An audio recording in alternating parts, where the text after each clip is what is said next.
Queen Street United Methodist Church in Kinston, North Carolina. Welcome to our Wesley Bible study. Today we're going to be going over the last two-thirds of chapter 34 in Exodus. And sorry we didn't get the live broadcast last time because there were a lot of really good questions in the class, but we did. I tried to make up for it with a subsequent upload. But today is chapter 34, beginning at verse 10. Now what's happening is that Moses has gone back up the mountain. He has had to carve out a couple of stone tablets for God to write on, and they are talking about covenant.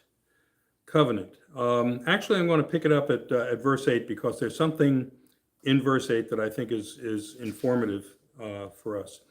And Moses quickly bowed down to the ground and worshipped. He said, "If I have now found favor in your sight, my Lord, I pray, let my Lord go with us.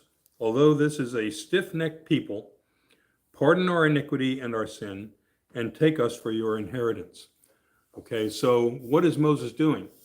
Moses has already offered to have God sacrifice him instead of the people. And here he is reiterating his statement of the covenant, asking God to honor the covenant that God has made, even though the people have not honored the covenant. Okay, so we've talked a little bit about the options. God gave Moses the option of just leaving the folks and becoming a great nation himself, and Moses didn't take him up on it.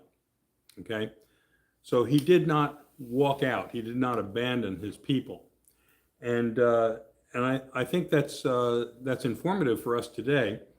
What do you do if you belong to a group that's messing up badly? Do you walk away from them, or do you pray on their behalf and offer your services to continue to work with them? Okay.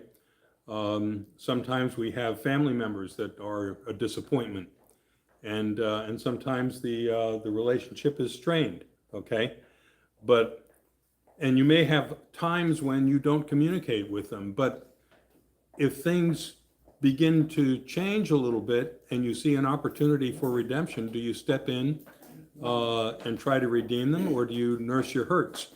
And what do you do? So the example of Moses is that you don't abandon them, that you pray for them, that you try to find a way for reconciliation, not just with you, but with the Lord, and and be self-sacrificial. So one of the things that troubles me is that as soon as something goes wrong with an organization, you say, "Well, I'm out of here," But if the really good officers had done that after Vietnam, we would not have had the army that we had in Desert Storm. Okay, if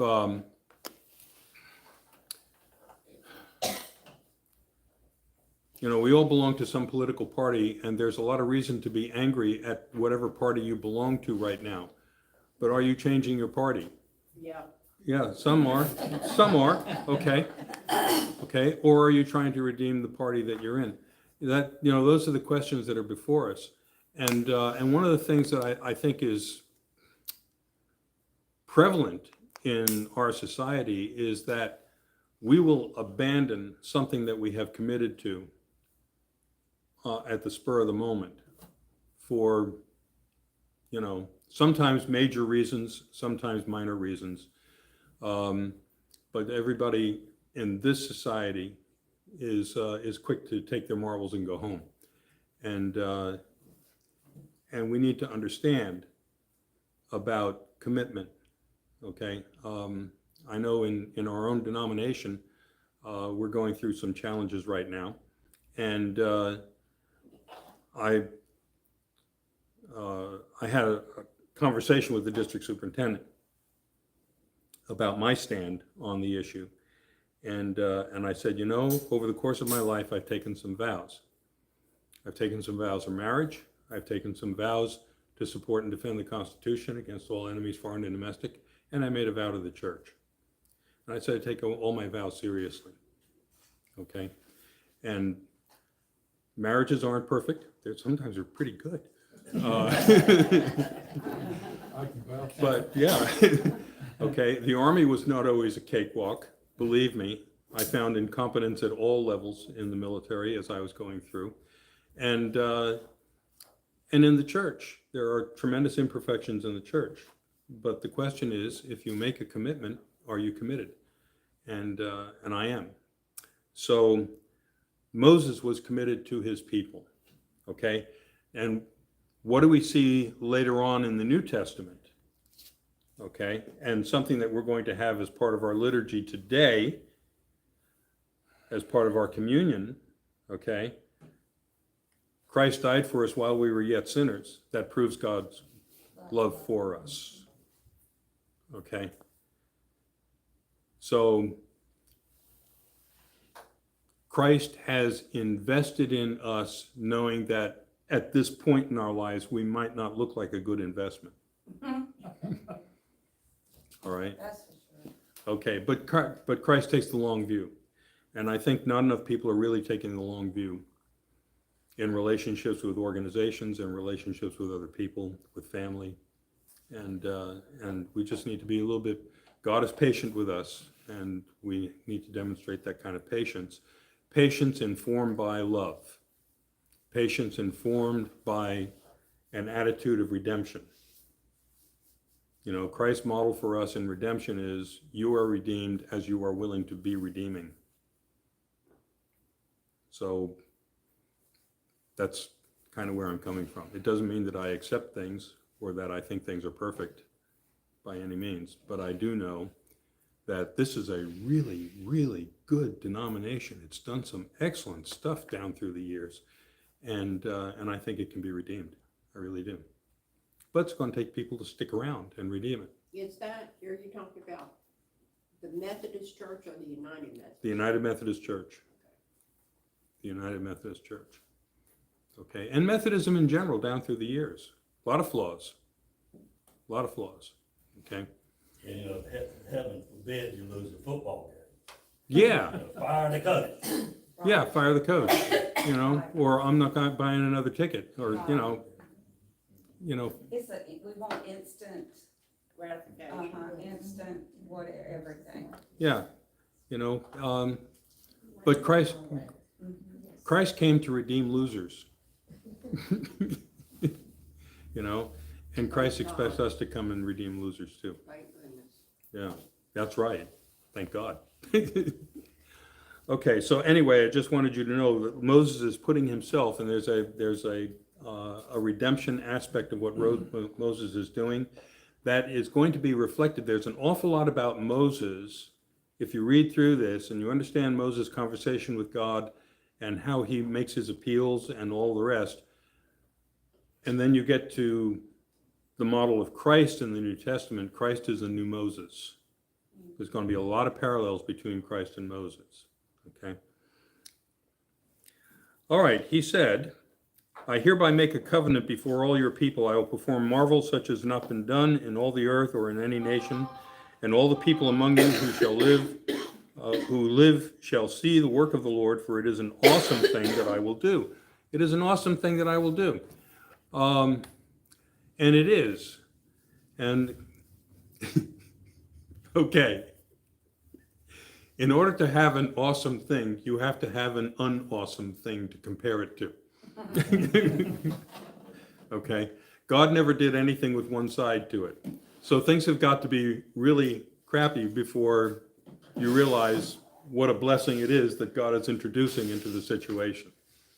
Okay? So when things have been going wrong with my family from time to time, my kids get all discouraged. I say, well, it doesn't feel like a blessing yet. Okay? But it will. All right? Observe what I command you today. See, I will drive out before you the Amorites, the Canaanites, the Hittites, the Perizzites, the Hivites, and the Jebusites. All right. Where are you? I am down to verse 11. Verse 11 what? 34. These are all well settled, in some cases extremely technologically advanced, and in some cases militarily extremely competent. Okay, when you start talking about the Canaanites and the Perizzites and the Hivites, you're talking about societies that have advanced in metallurgy and technology. Okay, when you start talking about the Hittites, you're talking about the major dominant power opposing Egypt. They're up in southern Turkey and in Syria.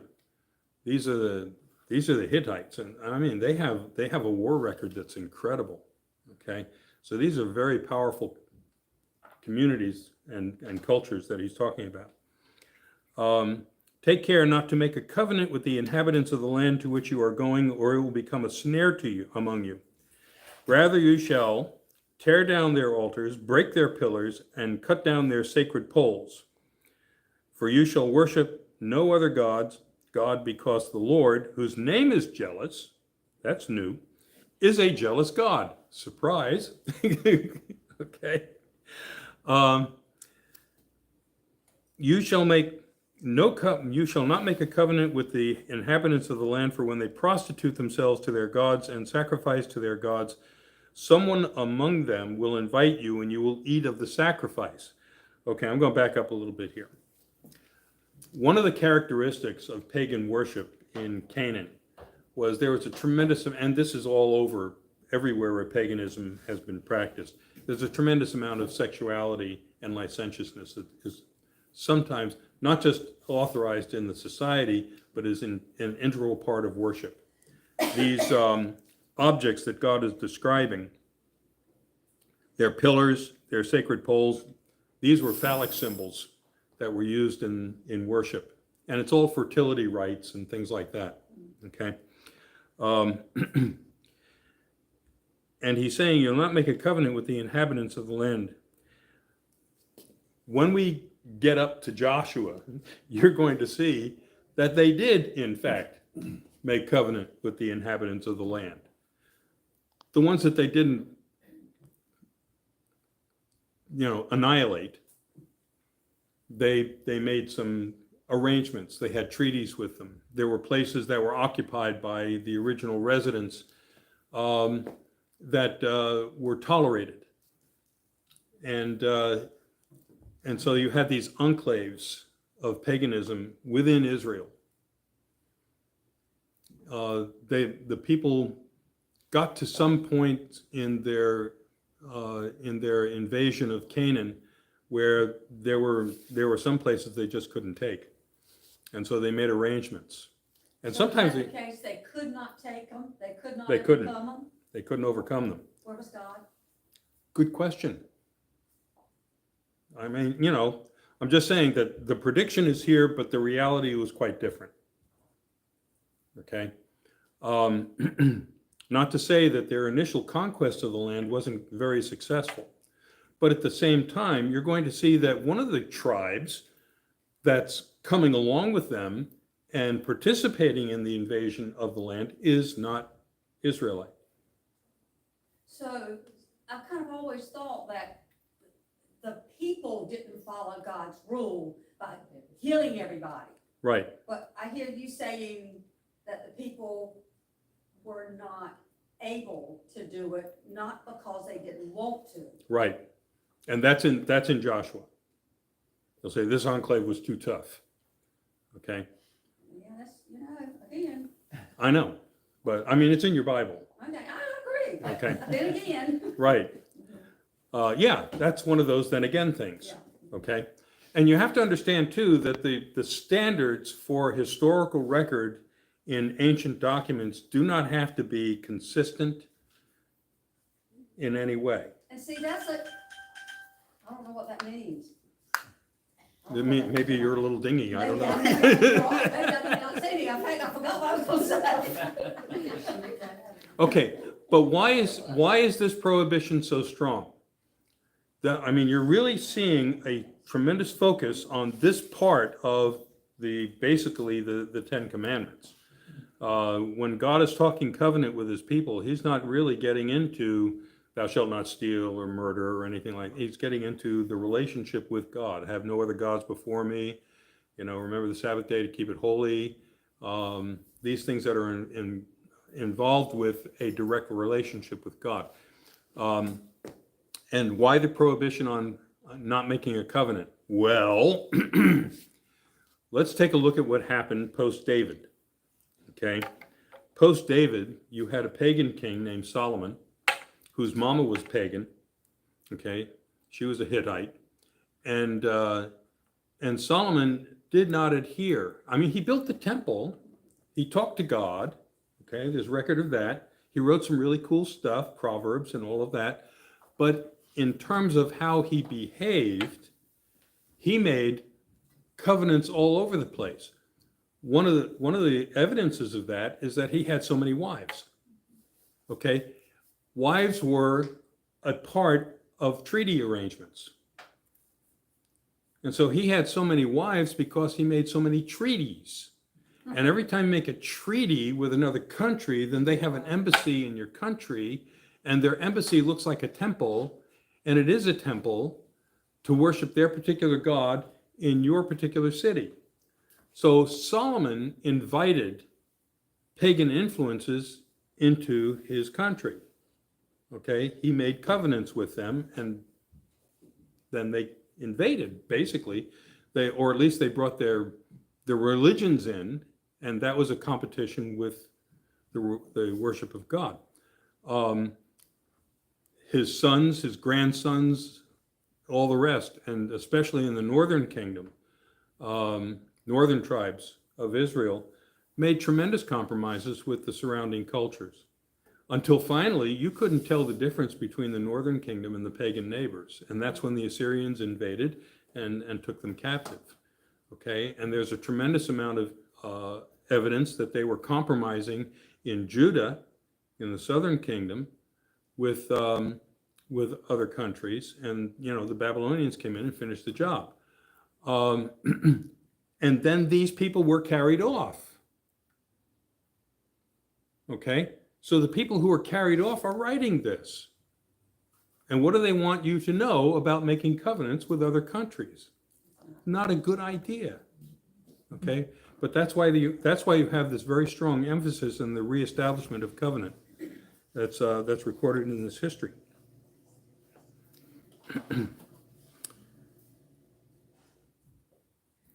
Okay. Someone among them will invite you and you will eat the sacrifice. All right.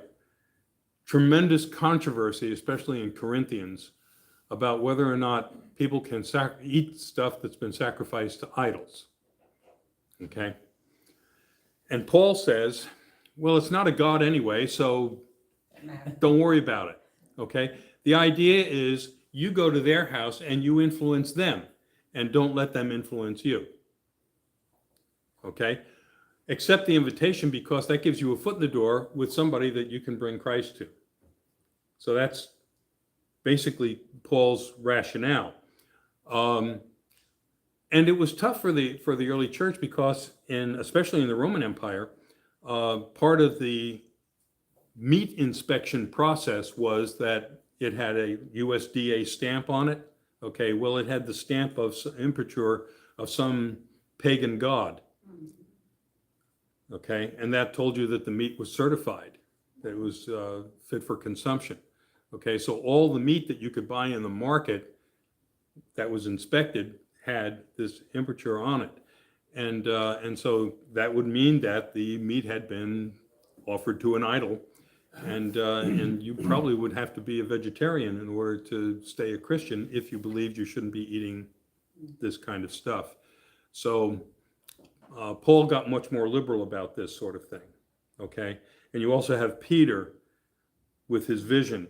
God says, "What I make clean, don't call unclean."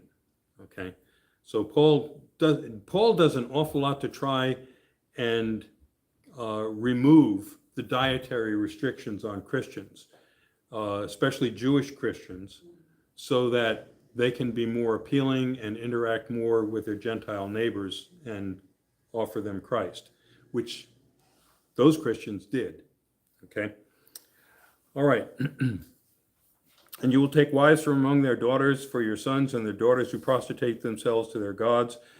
Make your sons also prostitute themselves to their gods.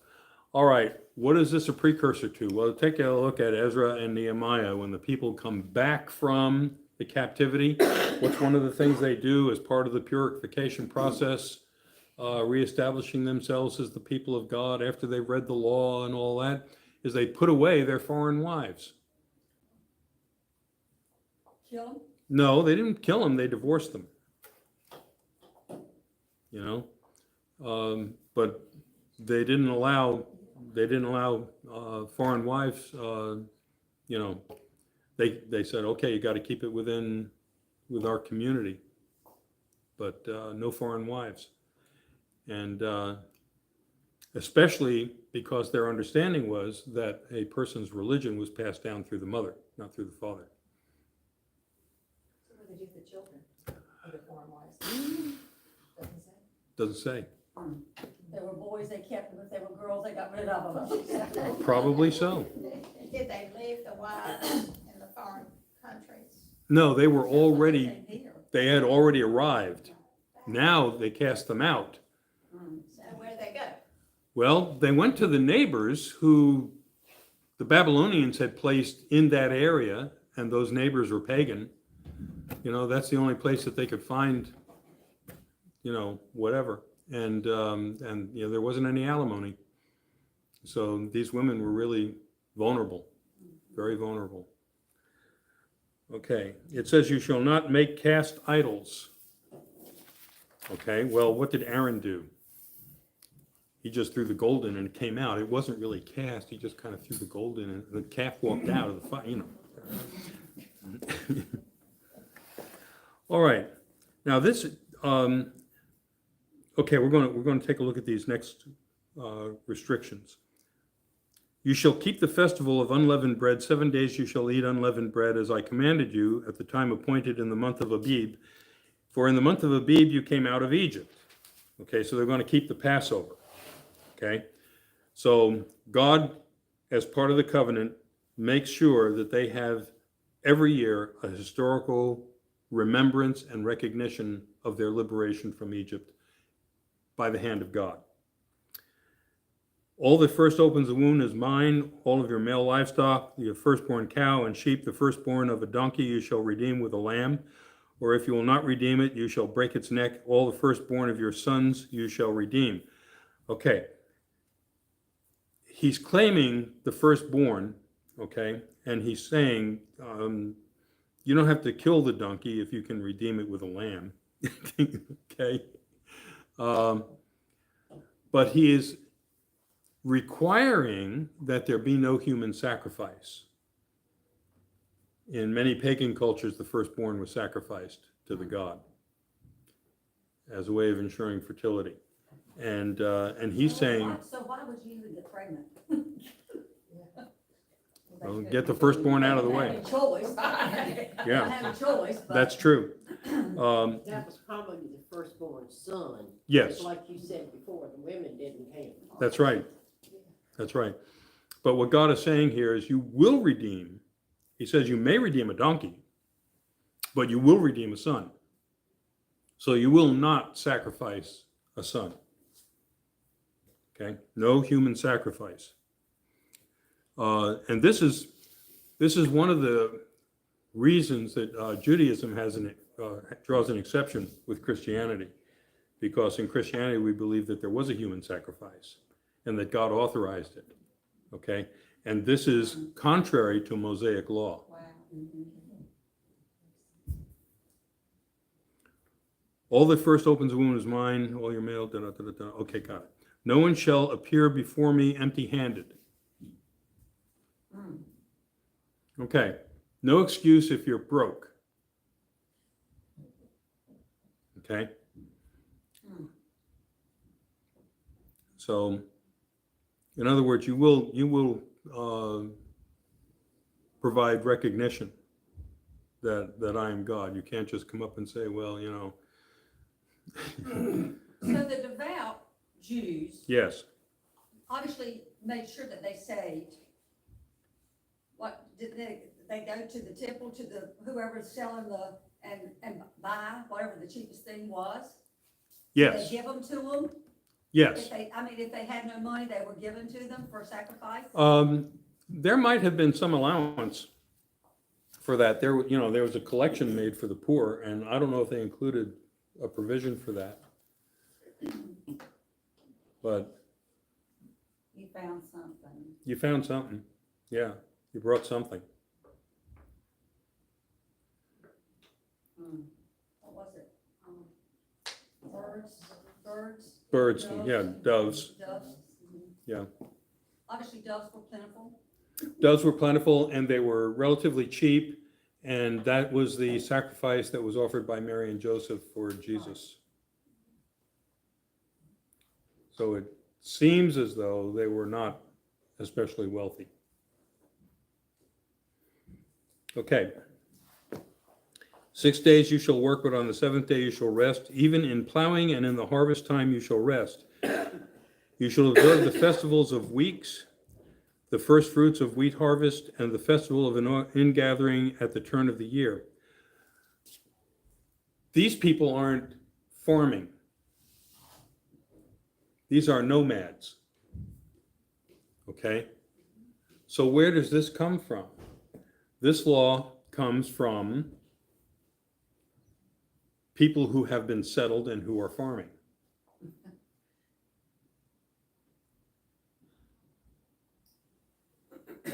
So God is foreseeing that in the future, Yes, they are going to be farmers. yes, or the people looking back from captivity are looking back to the time or looking forward to the time when they will reestablish themselves as a community, and it will be a farming community, and it'll be a settled community. But this is not a settled community that's getting this law.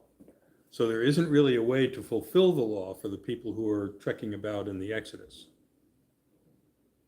But he's preparing them. But what does that mean? I mean, why? Okay. These laws were written by people in exile who were coming back to their land. So they are reestablishing the agricultural customs that they left behind when they were captive. That's why these rules are written in.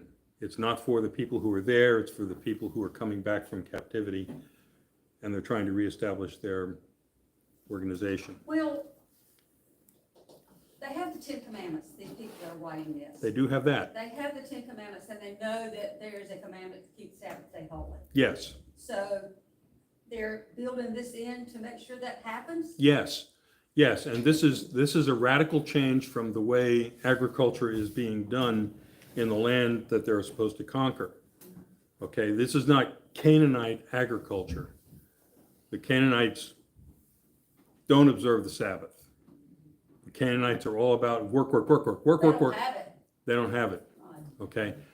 But the day off is presented to the people as a model for when God rested in creation, okay? So it's to reestablish a pattern of life that is godly, okay? But at the same time, it's prescient because this idea of resting things periodically ultimately results in better production, okay? Same thing with the land. You'll see, there's going to be a time of Jubilee when the slaves are released and when the farms are left fallow. Every 7 years you leave your farmland fallow. So, so this is a different thing for agriculture. Okay, you shall observe the festival of weeks, the first fruits of the wheat harvest, and the festival of ingathering at the turn of the year. 3 times in the year, all your males shall appear before the Lord God, the God of Israel. So 3 times a year, you have to give a formal recognition and be counted, which is a way of enforcing the draft. Okay, So the priests are doing this counting? I suppose, yes, the Levites, they would do it. For I will cast out nations before you and enlarge your borders, and no one shall covet your land when you go up to appear before the Lord your God 3 times in the year. What they're saying is that I'm going to make sure that nobody takes advantage of the fact that all the males are presenting themselves someplace and they run in and raid you. Okay, God is providing a backstop for that kind of predation. But at the same time, he's also saying, because I can count heads, I know what I've got to work with when it comes time for war. So in other words, what we're saying here too is the 3 times that they appear, they're all at the same time. Yes, There's 3 set days. yes, there was It's not like I could do it on this day and somebody else could do it on another day. No, they And had- like to keep it up with they it. had a regular schedule, and the schedule was also tied into the cycles of agriculture. Okay? So everything that they're doing in agriculture is tied into God rather than Baal, a fertility god. So they're recognizing that their God is the author of good harvest, fertility, and all the rest, and not Baal. Okay? Well, we're going to leave it there, and hope you enjoyed the lesson today. If you have any questions or comments or snide remarks, you can send them to revlev@nccumc.org, and look forward to hearing from you. I enjoy getting some feedback. So God bless you. Have a wonderful day, and remember to present yourself to the Lord appropriately with something in hand.